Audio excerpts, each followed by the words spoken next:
So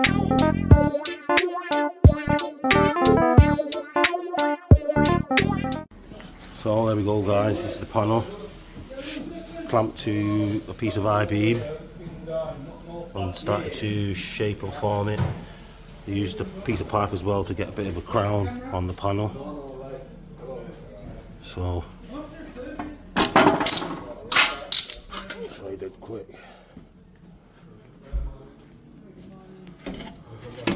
Bit difficult with one hand. But